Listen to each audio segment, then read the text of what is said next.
News 18 India. केंद्रीय मंत्री किरण रिजिजू मेरे साथ इस वक्त लाइव जुड़ चुके हैं। सर बहुत बहुत धन्यवाद, आपने समय निकाला न्यूज़ 18 के लिए। किरण रिजिजू जी सर बहुत बहुत धन्यवाद, आपने समय निकाला न्यूज़ 18 इंडिया के लिए। मेरा पहला सवाल, चुनावी साल में इस तरह के रिफॉर्मिस्ट बजट की शायद देश को आदत नहीं है सर।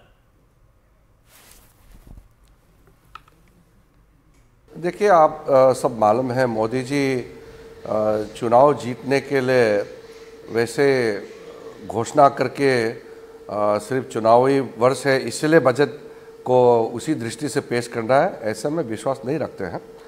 आप अगर आज के बजट को पूरा ध्यान से आप देखेंगे तो आपको ये नज़र में आएगा कि पिछली 10 सालों में जितने जो सेक्टर्स गरीबों के लिए इंफ्रास्ट्रक्चर की दृष्टि से और हर एक समाज के वर्ग है सबके लिए जो जो काम किया है वो बहुत ही सफलतापूर्वक इम्प्लीमेंटेशन हुआ है।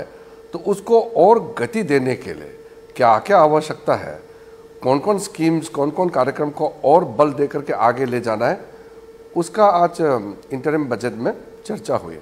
उसके बाद में इंफ्रास्ट्रक्चर को लेकर के जिस तरीके से रिकॉर्ड टाइम में इंफ्रास्ट्रक्चर पिछले 10 सालों में बनी है, एक के बाद एक विश्व स्तर का इंफ्रास्ट्रक्चर खड़ा किया, चाहे वो रेलवेज का नया ट्रैक या वंदे भारत ट्रेन हो या नए एयरपोर्ट्स, रिकॉर्ड एयरपोर्ट्स का निर्माण हुआ है, या आप जो नए हवाई जहाज़ का जो फ्लीट कितना जो सर्विस चेंज हुआ है, उड़ान स्कीम जो है गरीबों के लिए किस तरीके से हवाई जहाज़ आसान हुई है, उसी प्रकार से नया ब्रिज बनाना, नया ये स्ट्रक्चर्स बनाना, हर दृष्टि से नए लेकिन सर आपका कायम किया सर है। ये कहा जा रहा आपका पूरा ध्यान सरकार का फिस्कल कंसोलिडेशन पर रहा। 5.8% फिस्कल डेफिसिट टारगेट, सरकार का पूरा फोकस फिस्कल कंसोलिडेशन पर रहा। मैंने जैसे कहा, खर्चा इतना बढ़ाते हुए भी हमने फिस्कल जो बैलेंस को बिगाड़ने नहीं दिया। बैलेंस ऑफ पेमेंट देखिए, आज फॉरेन रिजर्व्स को हम आप देखिए रिकॉर्ड स्तर पर। फिस्कल को मैनेजमेंट किस तरह, देखिए हमारा घाटा जिस तरीके से बाकी देशों का, जो उभरते हुए देशों का हालत देखेंगे, उनका फिस्कल डेफिसिट का स्थिति देखिए और भारत का कितना बैलेंस है। इसलिए चाहे वर्ल्ड बैंक हो, इंटरनेशनल मॉनेटरी फंड हो, या जो बड़े बड़े जो फाइनेंशियल इंस्टीट्यूशंस है, सबने भारत को सबसे आगे मार्क दिया है, भारत को सबसे आगे रखा है। क्योंकि हमारा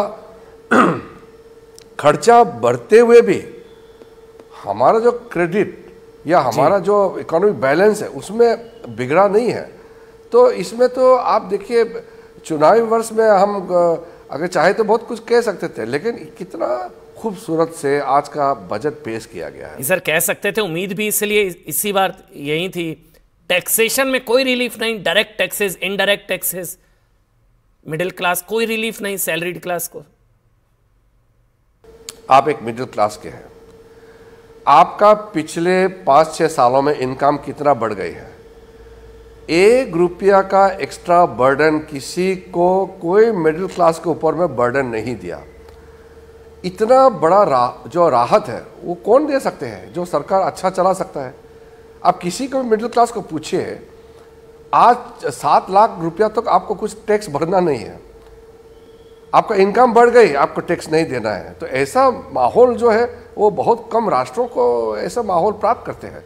तो इसलिए देश के लोग जानते हैं, चाहे वो गरीब हो, मिडिल क्लास हो, चाहे वो कॉरपोरेट क्षेत्र में जो काम करने वाला हो, सबने मोदी जी को सैल्यूट किया है कि ऐसा बजट पेश किया कि सबके लिए प्रावधान है और किसी को बर्डन नहीं, किसी के ऊपर में एक्स्ट्रा बोझ नहीं लगाया।